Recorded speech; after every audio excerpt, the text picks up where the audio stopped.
Hello viewers, আসসালামু আলাইকুম। Tahir tips YouTube channel এবং ফেসবুক পেজের পক্ষ থেকে আপনাদের সকলকে স্বাগতম। আজকে আমরা নিয়ে এসেছি এমন একটি ভিডিও যেটি আপনাদের জন্য একটি উপকারী ভিডিও হতে চলেছে। আজকে আমরা দেখাবো কীভাবে আপনারা বাংলালিংক সিম থেকে এমবি, টাকা এবং নাম্বার দেখবেন। তো সেক্ষেত্রে আপনাদের প্রথম ডায়াল প্যাডে চলে যেতে হবে। আমরা প্রথম চেক করব ব্যালেন্স। তো ব্যালেন্স চেক করার জন্য আমরা ডায়াল করবো *121*1#। আচ্ছা, এটা ডায়াল করার পরে একটু লোডিং নেবে। লোড নেওয়ার পরে দেখবেন যে চলে এসছে। এই দেখেন কত টাকা আছে। আপনারা এই কোড থেকে টাকা দেখতে পারবেন। এরপরে আমরা দেখব এমবি। তো এমবি দেখার জন্য আপনারা ডায়াল করবেন *5000*500#। আচ্ছা, এটা ডায়াল করবেন। ডায়াল করার পরে দেখবেন যে আপনাদের যদি এমবি থাকে, তো এখানে আপনাদের কত এমবি আছে সেটা আপনারা দেখতে পারবেন খুব সহজেই।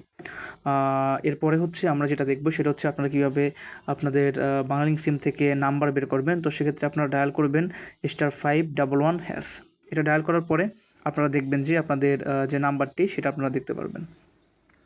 এই দেখেন নাম্বারটি চলে এসেছে। আচ্ছা, তো আজকের ভিডিওটা এ পর্যন্তই। আপনার যদি ভিডিওটা ভালো লেগে থাকে তাহলে অবশ্যই একটা লাইক করে দিবেন, আর পেজে দেখলে পেজটি ফলো করে দিবেন, এবং ইউটিউবে দেখলে চ্যানেলটি সাবস্ক্রাইব করে দিবেন এবং শেয়ার করবেন, এবং আপনার মন্তব্য জানাতে কমেন্ট করতে ভুলবেন না। সবাই ভালো থাকেন, সুস্থ থাকেন। আল্লাহ হাফেজ।